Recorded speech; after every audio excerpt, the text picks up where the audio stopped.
Kejaksaan Agung dikabarkan menjemput mantan Kepala BGN, Dadan Hindayana, bersama dua mantan Wakil Kepala BGN, yakni Lodewijk Pusung dan Sony Sonjaya, pada Rabu, 3 Juni 2026, dini hari.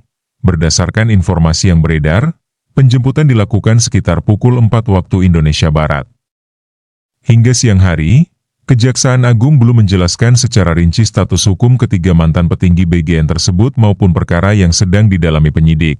Pelaksana Harian Kepala Pusat Penerangan Hukum Kejaksaan Agung, Muhammad Jeffrey, hanya menyampaikan bahwa informasi resmi terkait penjemputan tersebut akan diumumkan oleh Kejaksaan Agung. Tak hanya penjemputan terhadap mantan pimpinan BGN, penyidik Jaksa Agung Muda Tindak Pidana Khusus juga melakukan penggeledahan di kantor pusat Badan Gizi Nasional yang berlokasi di kawasan Kebon Sirih, Jakarta Pusat. Penggeledahan tersebut dibenarkan oleh pihak Kejaksaan Agung. Sejak pagi hari, suasana di kantor BGN tampak berbeda dari biasanya. Sejumlah pegawai terlihat menunggu di luar area gedung karena akses ke dalam kantor dibatasi selama proses penggeledahan berlangsung. Pagar kantor juga terlihat tertutup dan aktivitas pelayanan maupun operasional perkantoran sempat terganggu. Menurut informasi yang beredar, penggeledahan bahkan telah berlangsung sejak dini hari. Penyidik terlihat keluar masuk gedung untuk mengumpulkan sejumlah dokumen dan barang yang diduga berkaitan dengan proses penyelidikan yang sedang dilakukan. Namun hingga kini, Kejaksaan Agung belum mengungkap secara resmi perkara yang menjadi dasar penggeledahan tersebut. Peristiwa ini terjadi hanya beberapa jam setelah Presiden Prabowo Subianto mengumumkan pergantian pimpinan Badan Gizi Nasional. Melalui Menteri Sekretaris Negara, Prasetyo Hadi, pemerintah menyampaikan bahwa keputusan tersebut merupakan bagian dari evaluasi terhadap kinerja lembaga yang selama ini menjalankan program makan bergizi gratis atau MBG. Dalam keputusan tersebut, Dadan Hindayana resmi diberhentikan dari jabatan Kepala BGN.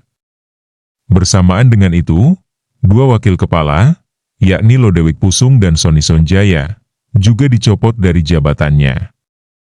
Pemerintah kemudian menunjuk pimpinan baru untuk melanjutkan pelaksanaan program strategis nasional tersebut.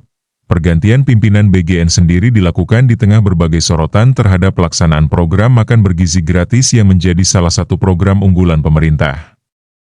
Dalam beberapa waktu terakhir, program tersebut menjadi perhatian publik karena muncul berbagai evaluasi terkait tata kelola dan pelaksanaannya. Sejumlah laporan juga menyebutkan bahwa penggeledahan yang dilakukan Kejaksaan Agung diduga berkaitan dengan penyelidikan terhadap dugaan penyimpangan dalam pelaksanaan program di lingkungan BGN. Namun informasi tersebut masih menunggu penjelasan resmi dari penyidik sehingga belum dapat dipastikan secara hukum. Hingga saat ini, publik masih menantikan keterangan resmi dari Kejaksaan Agung terkait hasil penggeledahan, status pemeriksaan para mantan petinggi BGN, serta perkara yang tengah didalami penyidik. Sementara itu, pemerintah memastikan bahwa pergantian pimpinan tidak akan mengganggu jalannya program-program yang selama ini berada di bawah koordinasi Badan Gizi Nasional. Proses